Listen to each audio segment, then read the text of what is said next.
Bike को धक्का देला पिकअप भ्यान घटनास्थल में चलीगला बाइक आरोही जीवन क्षतिपूरण दाबी में मृतदेह रखी रास्ता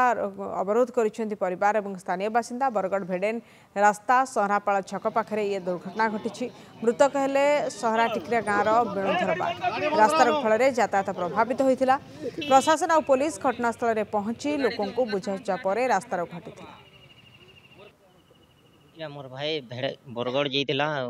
घुचुला आउ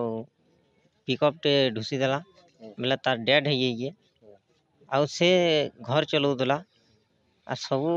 काम से करूला आमे भी तार आशारे चलुतनु आर मोर सरकार के एते निमंत्रण है जे आमर क्षतिपूरण दो जेना कि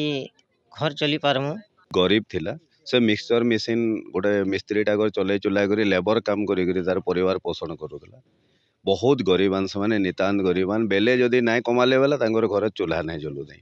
से आज मरी जे तांकर घर पूरा शोकाकूल परिवेश अच्छे फांडीटे करी आगे केवे चेकिंग नहीं कि पुलिस नहीं कि किहे नहीं बहुत कष्ट आम एवं भी आगु भी एक्सीडेंट होता आम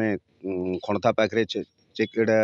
रास्ता रोक करदेलु से टाइम फांडीटे हवा बोलते एवं आमर दाबी अच्छे से परिवार केन्थे भल होकर चलबे अंततः तार परिवार गोटे जन की चाकरी दिया हो आर कन्फेन्सेसन राशि हिसाब रे मिनिमम अंततः 20 ରୁ 30 लाख टंका भितर तार परिवार के देले से परिवारटा कम से कम अंततः किछिटा क्षतिपूरण पाई पारे।